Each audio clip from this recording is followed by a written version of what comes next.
Well, hello folks.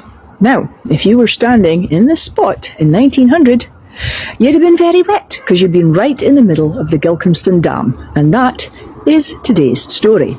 I'm standing at the corner of Whitehall Road, right beside the lovely Corner Tree Cafe, and just had a wee chat with them, and I thought, yes, it's high time I did the story of the Gilcomston Dam. So the cafe building actually used to be a dairy. And before the dairy was built, there was a little bridge just here where the road is now that crossed the Denburn. The Denburn was what fed the Gilcomston Dam.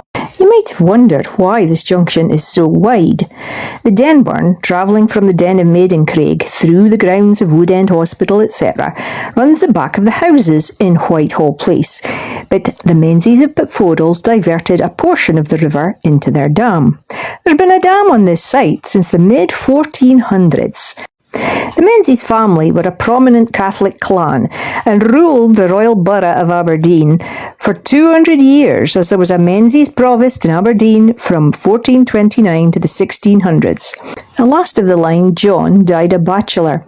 He had made arrangements with Charles Gordon, Aberdeen's parish priest, better known as Priest Gordon of St. Peter's, to leave the family mansion, Blair's, to the Catholic Church and to use it as a seminary.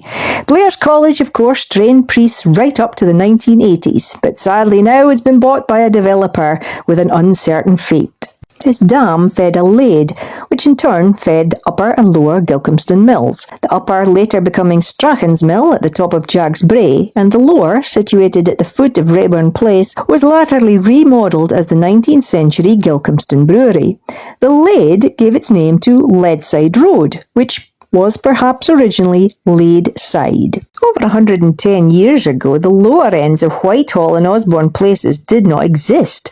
Leadside Road ran the length of what is now Whitehall Place until it met the dam, right next door to what in the 19th century would become the Whitehall Laundry. The lower Gilcomston Mill started out as a private cotton mill. Tenant farmers of the Menzies could have their raw cotton fibre processed far more cheaply than inside the city boundary. To eliminate such competition, the council began negotiations to purchase the lands of Gilcomston in 1672.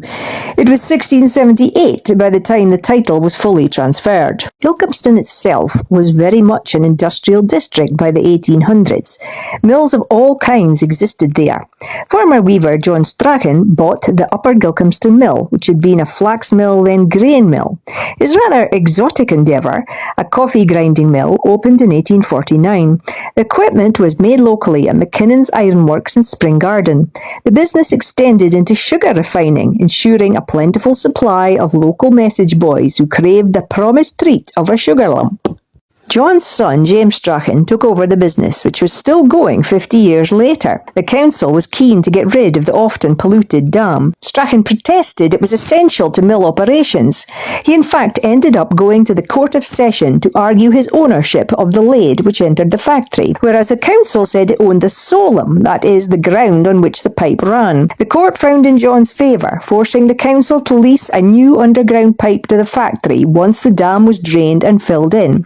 The whole drama lasted around 6 years. By 1907, the dam was gone, Whitehall Place was rerouted, and new houses built either side. So today, if you walk or drive down Whitehall Place, you're in what was the Gilcomston Dam, until you reach what used to be the Whitehall Laundry, and next door a garage at 65 and 67 Whitehall Place. Both disappeared in the 1980s and new flats were built. You can still see a portion of the old wall behind the flats, and hear the Denburn flowing along behind the boundary wall as it makes its way to the grammar school grounds and then Mackey Place before disappearing into the storm drains below Gilcomston School. Visit the Corner Tree Cafe though, it's great.